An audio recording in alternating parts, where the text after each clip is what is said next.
హాస్య బ్రహ్మ పద్మశ్రీ అల్లు రామలింగయ్య 20వ వర్ధంతి సందర్భంగా ఐకాస అధ్యక్షులు పోతుల బాలకోటయ్య విజయవాడలోని తుమ్మలపల్లి కళాక్షేత్రం వద్ద ఉన్న అల్లు రామలింగయ్య విగ్రహానికి పూలమాలలు వేసి ఘనంగా నివాళులర్పించారు. ఈ సందర్భంగా ఆయన మాట్లాడుతూ దాదాపు 1000 చిత్రాలలో రామలింగయ్య నటించడం ఆయనకే సాధ్యమన్నారు. సినీ హాస్య నటులు అల్లు రామలింగయ్యను ఆదర్శంగా తీసుకుంటారని చెప్పారు. ఈ కార్యక్రమంలో సిరంశెట్టి నాగేంద్రరావు, కళా పోషకులు గోళ్ల నారాయణరావు, జనసేన నాయకులు బాడిద శంకర్ తదితరులు పాల్గొన్నారు.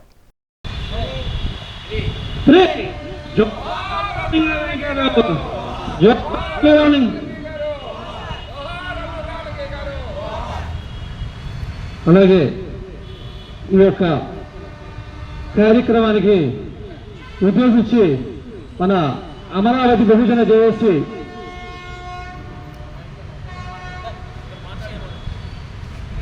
అధ్యక్షుడైనటువంటి పోతుల బాలకోటయ్య గారు మాట్లాడే ముందు అల్లు రామలింగయ్య గారి అందరూ కూడా టెంకాయలు కొట్టవలసిందిగా అందరికి కూడా మనవి చేస్తున్నాను. చెప్పులు తీసి టెంకాయలు కొట్టండి అందరూ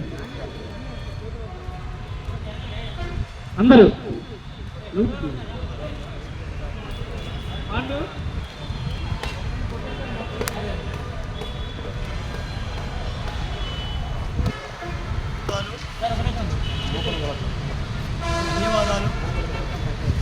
పద్మశ్రీ అల్లు రామలింగయ్య గారి యొక్క 20వ వర్ధంతి సందర్భం మర్చిపోకుండా శివంశెట్టి నాగేంద్రరావు గారు, అలాగనే గోళ్ల నారాయణరావు గారు, బృహణాంత శంకర్ గారు, అలాగనే జ్యోతి గారు, నాని గారు, ఇత్యాది రారుమర్చి రాజు గారు, అల్లూరి శ్రీరామ్ గారు ఇత్యాది అందరూ చెప్పుకునే వాళ్ళ మల్లికార్జునరావు గారు, ఒక చిరునవ్వుడు, ఒక హాస్యబ్రహ్మ 20వ వర్ధంతి సందర్భంగా నిజమైన నివాళులు విజయవాడ లాంటి మహానగరంలో బొమ్మలపల్లి వారి క్షేత్రీయ కళాక్షేత్రంలో 2014లోనే విగ్రహావిష్కరణ నాగేంద్ర గారు ఆధ్వర్యంలో దీనికి చిరంజీవి రాజ్యసభ సభ్యులుగా చిరంజీవి గారు, ఆయన కుటుంబ సభ్యులు చంద్ర గారు, అల్లు అరవింద్ గారు, అల్లు అర్జున్ గారు కూడా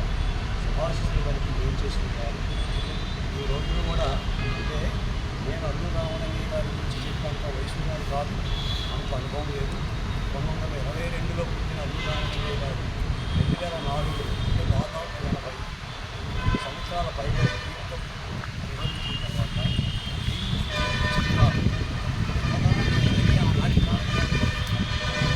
నారాయణ గారు సినిమా, నాగేశ్వరరావు గారు లేని సినిమా ఉంటుంది, కృష్ణారేని సినిమా ఉంటుంది, సోమన్ బాబు లేని సినిమా ఉంటుంది, సావిత్రి లేని సినిమా ఉంటుంది, కానీ అల్లు రామలింగయ్య లేని సినిమా ఉంటుంది.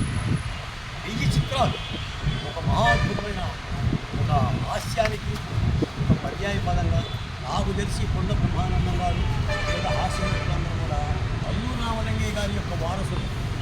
రాజకీయాల్లో అయితే వారసత్వం, కళారంగంలో అయితే వారసత్వం, రచనారంగంలో